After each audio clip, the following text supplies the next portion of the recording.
we get some action this week, which is great. Finally, we get to see the battle between Obito versus the Mist Ninjas. We get to see that happen now, and it was brutal and gruesome, but in a very good way.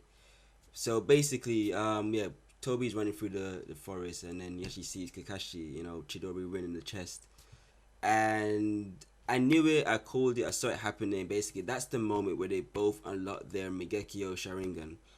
Now, I don't understand how they, bypassed the third toe in the eye and went straight to Migekyo. Because if I remember correctly, Obito only had two toes in his eye. Am I missing something? I thought you needed three, then the Migekyo. But anyway, small little detail. Maybe I read it wrong or I saw it wrong. Anyway, so yeah, they got the Migekyo Sharingan. Kakashi passes out, which makes sense. I guess due to the stress, he doesn't remember activating his Migekyo.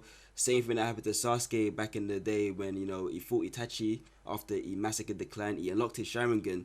He passed out, woke up, forgot he ever done it. And then it's only until Zabuza that he unlocked it again. So, that makes sense. So, yeah. Okay.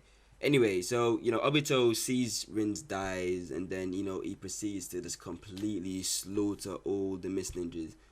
I mean, like, he's using, he's using wood element style, he's like firing, like, wood stakes at the people and exploding their backs, like, all these branches come out of their backs and stuff. It's just crazy and brutal. I don't know why he hasn't used these techniques before. He's like, I'm like, you should be using these techniques a lot. But it could be the case that, because he's combined with Spiral Zetsu, that he's able to use these techniques. Just, a theory. I'm not 100% sure on that, but, it's really cool. Like, but, like there wasn't much story in this chapter. It's mostly just action, which I'm not complaining about. It's been a while since we had like a proper action chapter, and the art, sorry, the art was really good this week. And actually, this is nothing that people really care about, but I care about this. I like the designs of the Mist Ninjas. Basically, I like they got the whole hoodie look, and they got the flat jackets and that. It actually looks really cool design. I guess they're Ambu Mist because they're wearing the mask. Anyway, so he kills all the Mist now, and then his final technique is just like he blacks out completely, and then when he wakes up here, there's like this like three spiral trees around him that has the Mist Ninjas' bodies locked in it. Like, I mean, it's squeezing them. There's blood pouring out and stuff. There's like, you see hands hanging out, legs, heads. It's brutal basically. And then he wakes up and he says, "Oh, I'm in hell," basically. I think it might have been he blacked out, and then maybe Spiral just took over, or because of his anger that he just kind of didn't remember anything. But another interesting thing that I read in the chapter that it seems kind of weird. The Mist Ninja says, "Let's get the girl's body. We could probably revive her before the enemy gets her." So this has to do something with Rin. Maybe they needed Rin for something, or Rin was a traitor or something. I don't know, but maybe Kakashi had to kill Rin.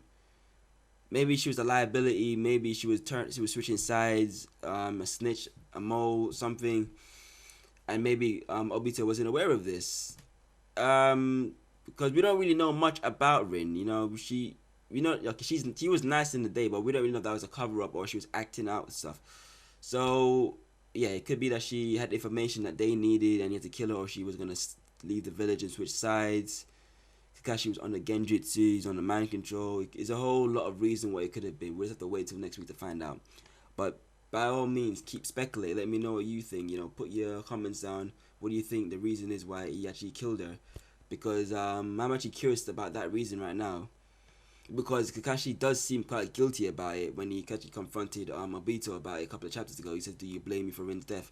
So obviously he knew what he was doing, I guess, to some extent. So yeah, let me know what you think the reason why he done it. But other than that, nothing really else happened in the chapter. It's just like Obito going on a rampage, just slaughtering guys in a cool way. So and then we didn't really get much. Oh yeah, and then Sparrow just actually did say that, "Oh, I can see why Madara chose you, because you're able to use the Makoton so easily." I thought Madara chose him because he was the only guy that fell down that hole. No one's been there in years. So anyway, Obito is special now because he can use Makoton. But yeah, so that's really all that happened in this chapter. It was actually, it may sound like I'm bitching about certain things here, but I actually really enjoyed this chapter. It was refreshing because of the action. Yeah, it's refreshing. in action is refreshing in the shonen manga. But for the rate, I'll probably give it an 8 or 8.5 this week. You know, close to a 9. I think if it had more story elements, and if it had a bit, I think if it revealed a bit more about why Kakashi killed Rin, it'll probably be like a 9. You know, what I mean 9, itching a 9.5. But 8.5, I'll give it 8.5. It's a good read this week. You know, it's pumping me up to find out the truth behind things, and I kind of have the feeling now that Obito isn't really gonna be a bad guy. I mean, when we go back to the current storyline, when we finish the flashbacks, I think Obito might change sides again. You know, because he's not really an evil guy. Well, he's kind of evil now, but I mean, is it too late for him to change? Is it too late for him to become good again? Could he like make the greatest sacrifice by sacrificing himself to kill Madara or something like that? You know, it could change. Who knows? He's not really a bad guy at heart. So yeah, that's my review of the chapter. Let me know what you think of it. Obviously, comment and like the video if you enjoyed it, and subscribe for more videos so you can see them coming when we put them out. And yeah, so again, yeah, don't forget to let me know what you think. Speculate what's gonna happen soon, and why did Kakashi Chidori Rin? Was she cheating on him? Was there other guy? Like really, why did he do it? Anyway, guys, this is Chris of CeeManga, and take care.